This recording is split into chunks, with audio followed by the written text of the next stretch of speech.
जंगल में रानी बिल्ली और भूरी बिल्ली रहती थी। उन दोनों बिल्लियों की आपस में अच्छी दोस्ती थी। वो सारा दिन एक दूसरे के साथ खेलती, ढेर सारी बातें करती और साथ ही भोजन की तलाश करती थी। एक दिन दोनों भोजन की तलाश में निकली। बहुत देर भटकने के बाद उनकी नजर रास्ते पे पड़ी, एक रोटी पर पड़ी। बिल्ली रानी ने झट से रोटी उठा ली और मुंह में डालने लगी। तभी भूरी बिल्ली उसे टोक कर बोली, अरे तुम अकेले कैसे इस रोटी को खा रही हो? हम दोनों ने साथ में इस रोटी को देखा था, इसलिए हम इसे बांटकर खाना चाहिए। बिल्ली रानी ने रोटी तोड़कर भूरी बिल्ली को दे दी, लेकिन वो टुकड़ा छोटा था।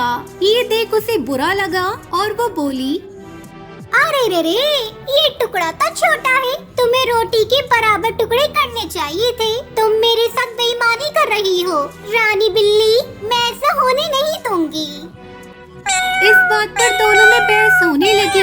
बहस इतनी बड़ी कि दोनों लड़ने लगी। उसी समय वहाँ जंगल में रहने वाला जग्गू बंदर गुजरा।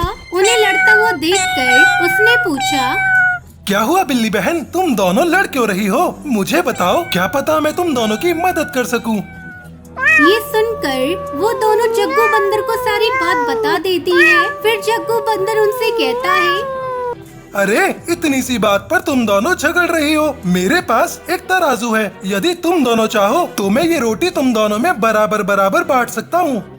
हाँ जग्गू भैया, ये सही रहेगा। इससे हम दोनों का झगड़ा भी खत्म हो जाएगा। रानी बिल्ली और भूरी बिल्ली तैयार हो गई। जग्गू बंदर एक तराजू लेकर आ गया। उसने दोनों बिल्लियों से रोटी ली, उसे तोड़कर दोनों पल्ले पर रखकर तोलने लगा। भूखी बिल्लियों से आग भरी नजरों से देखने लगी। तराजू के पल्ले पर रखी रोटी के टुकड़े में से एक टुकड़ा बड़ा और एक टुकड़ा छोटा था, जिससे पल्ला एक तरफ झुक गया। तब जग्गू बंदर बोला, अरे ये क्या, एक टुकड़ा दूसरे से बड़ा है। चलो मैं इसे बराबर कर देता हूँ।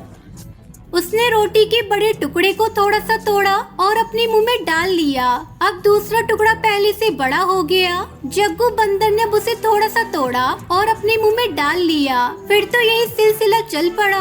रोटी का जो टुकड़ा बड़ा होता वो बराबर करने के चक्कर में जग्गू बंदर से तोड़कर खा जाता। ऐसा करते करते रोटी के बहुत छोटे छोटे टुकड़े रह गए।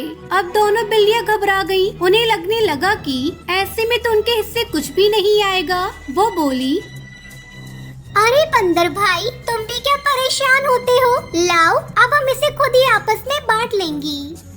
जग्गू बंदर बोला, ठीक है, लेकिन अब तक जो मैंने मेहनत की है उसका मेहनत आना तो लगेगा ना, इसलिए रोटी के ये टुकड़े मेरे। ऐसा कहकर उसने रोटी के बचे टुकड़े अपने मुंह में डाल लिए और चलता बना। दोनों बिल्लियों से देखती रह गई। हे भगवान, ये जग्गू बंदर तो बड़ा चालाक निकला। हमें ही उल्लू बनाकर हमारी सारी रोटी खा गया और हम हाथ मलते रह गए। उन दोनों को गलती का एहसास हो चुका था। वो समझ गई कि उनकी आपसी फूट का लाभ उठाकर जग्गू बंदर उन्हें बेवकूफ बना गया। उसी समय उन्होंने निर्णय लिया कि अब कभी झगड़ा नहीं करेंगे और प्रेम से रहेंगे। तो बच्चों, इस कहानी से हमें सीख मिलती है कि हमें मिलजुल कर रहना चाहिए, वरना आपसी फूट का फायदा कोई तीसरा उठा लेगा।